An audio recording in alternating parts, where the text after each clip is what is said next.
Salam sejahtera pendengar dimanapun Anda berada. Kiranya Anda berada dalam keadaan sehat dan senantiasa berada dalam perlindungan dan pemeliharaan Tuhan. Renungan kali ini mengangkat tema robot dan manusia. Bacaan terambil dari Kejadian 1 ayat 26 dan 27. Saudara-saudara yang kekasih dalam Kristus, robot humanoid adalah robot yang memiliki bentuk seperti manusia dan dapat meniru gerakan atau fungsi manusia. Robot humanoid biasanya memiliki torso, kepala, dua lengan, dan meskipun ada juga yang hanya meniru sebagian tubuh manusia. Robot humanoid juga dapat memiliki wajah yang dirancang untuk menyerupai fitur wajah manusia seperti mata dan mulut. Robot humanoid disebut juga android jika dibuat untuk menyerupai manusia secara estetis. Robot humanoid yang terkenal adalah Asimo. Robot ini dibuat oleh Honda yang dapat berjalan dengan dua kaki, berlari, melompat, menaiki tangga, mengenali wajah, dan mengenali suara manusia. Dan tidak ketinggalan melakukan tugas-tugas sederhana seperti membawa benda atau menuangkan minuman. Robot yang kita singgung tadi adalah hasil karya manusia berkat kemajuan teknologinya. Robot tadi dibuat dan dirancang untuk melakukan tugas-tugas seperti yang dirancang oleh manusia pembuatnya. Dalam kesempatan ini kita mau berbicara tentang manusia itu sendiri, manusia sang pembuat robot. Bagi Kejadian 1 ayat 27 mengatakan bahwa manusia diciptakan oleh Tuhan Allah. Sebagai manusia, kita diciptakan secara khusus oleh Tuhan Allah. Mereka bukan hasil proses evolusi atau suatu, tetapi merupakan rencana dan kasih karunia Allah. Allah berfirman, "Baiklah, kita menjadikan manusia." Kejadian 1 ayat 26. Ini menunjukkan bahwa penciptaan manusia adalah suatu tindakan ilahi yang penuh kuasa dan penuh. Diperjelas di Kejadian 2 ayat 7, Allah membentuk manusia dari debu tanah dan menghembuskan nafas hidup ke dalamnya. Ciptaan seperti ini tidak terjadi pada ciptaan tanaman, tidak terjadi pada binatang, tidak terjadi pada penciptaan darat, dan penciptaan laut, tidak terjadi. Di sini kepada manusia ada pemberian nafas hidup oleh Allah kepada manusia pertama. Allah memberikan hidup dan roh kepada manusia yang menghidup manusia lebih tinggi dan berhakikat lain daripada bentuk kehidupan lain, dan bahwa ada hubungan unik antara hidup ilahi dengan hidup manusia. Ini berarti ada hubungan yang bersifat pribadi, ada suatu kedekatan yang luar biasa antara Allah sang pencipta dan manusia yang diciptakannya. Manusia diciptakan menurut gambar dan rupa Allah. Ini berarti bahwa mereka memiliki keserupaan moral dengan Allah. Mereka memiliki roh, pikiran, perasaan, kesadaran diri, dan kemampuan untuk memilih.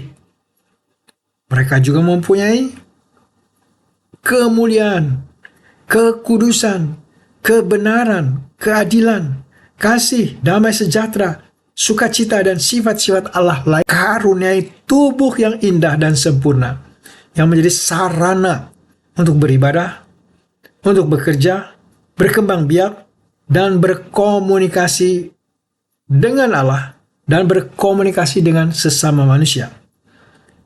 Tubuh manusia juga menjadi gambar yang dengannya Allah akan menampakkan diri kepada manusia, misalnya dalam teofani atau penampakan ilahi, dan menjadi bentuk yang akan dipakai oleh anaknya kelak, yaitu dalam inkarnasi Yesus yang menjadi manusia.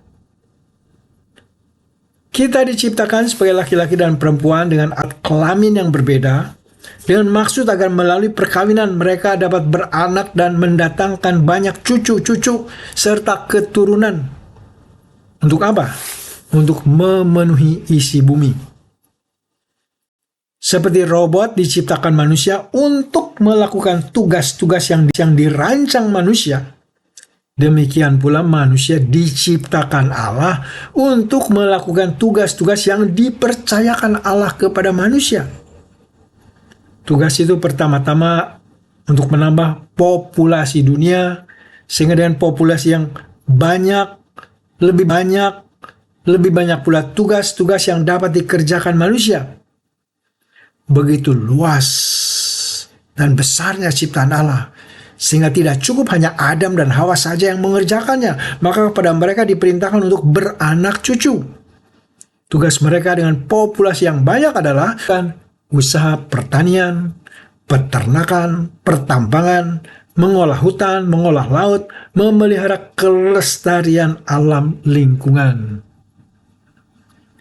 Manusia ciptaan Allah ini memiliki banyak sekali kelebihan dari robot ciptaan manusia. Kelebihan itu, manusia memiliki kemampuan kreatif yang tinggi, yang memungkinkan mereka untuk menciptakan, berinovasi, dan menyelesaikan masalah dengan cara-cara yang baru. Dan kedua, manusia memiliki emosi yang kompleks yang memungkinkan mereka untuk merasakan, untuk mengungkapkan, dan memahami perasaan diri sendiri, dan tidak ketinggalan memahami perasaan orang lain, serta membentuk hubungan sosial makna. Manusia memiliki etika yang bervariasi, yang memungkinkan mereka untuk membedakan antara yang benar dan mana yang salah, untuk membedakan apa yang baik dan apa yang buruk, serta bertanggung jawab. Inilah unsur manusia, memiliki unsur tanggung jawab atas tindakan dan konsekuensinya, di mana robot tidak memiliki unsur tanggung jawab untuk apa yang dilakukannya. Manusia memiliki unsur jawab untuk apa yang dilakukannya. Meskipun gambar Allah dalam manusia telah tercemar oleh dosa, Allah telah menyediakan jalan keselamatan melalui Yesus Kristus, yang adalah gambar Allah yang sempurna. Kolose 1 ayat 15 dan Ibrani 1 ayat 3. Dengan percaya kepada Yesus, kita dapat dipulihkan kembali kepada gambar Allah dan hidup dalam persekutuan dengan Allah dan sesama manusia. Kita bisa baca dalam Roma 8:29, 2 Korintus 3 ayat 18, 1 Yohanes 1 ayat 3. Mengingat itu semua, kita masuk nomor 5, mari kita bersyukur atas penciptaan diri kita sebagai manusia. Mari kita bersyukur telah diciptakan sebagai laki-laki dan perempuan. Dan tidak ketinggalan, mari kita lakukan semua tugas-tugas kita sebagai manusia, sebagaimana yang dimaksud Allah menciptakan kita. Kiranya Roh Kudus menolong kita untuk menjadi hamba-hamba Allah yang baik dan setia. Setia sampai kedatangan Tuhan Yesus yang kedua kali, yang akan sempurnakan kemanusiaan kita, dipulihkan dengan kemuliaan Allah, sehingga nama Tuhan dipermuliakan senantiasa dalam seluruh kehidupan kita pada masa yang akan datang, dengan tidak terganggu, tidak terputus oleh dosa, penyakit, dan kematian. Mari kita meneruskan perjalanan hidup kita dan berbekalkan pengertian bahwa kita diciptakan oleh Tuhan dan kita mau melakukan segala tugas-tugas sebagai hamba Tuhan dan baik, setia, dan bertanggung jawab. Dan nama Tuhan saja yang dipermuliakan. Amin. Mari kita berdoa. Tuhan Allah Sang Pencipta, kami adalah manusia ciptaan-Mu. Tolong kami untuk terus melayani. Tolong kami untuk terus mengabdi kepada-Mu dengan setia, mengatasi segala kejenuhan, kemalasan, mengatasi segala hal-hal rintangan-rintangan yang lain. Tolong kami dengan kuasa Roh-Mu untuk terus melayani dan mengabdi kepadamu dan kepentingan-Mu. Dalam kesempatan ini kami juga mau berdoa untuk saudara-saudara pendengar yang sedang sakit atau sedang dalam pencobaan. Beri belas kasihan-Mu dengan memberikan kesembuhan kepada mereka yang sakit dan beri kemenangan kepada mereka yang sedang dalam pencobaan. Ya Allah Bapa, kiranya Engkau mau mendengar dan mengabulkan doa kami yang kami minta dan pohonkan dalam nama Tuhan kami Yesus Kristus, Tuhan dan Juru Selamat kami yang hidup. Amin.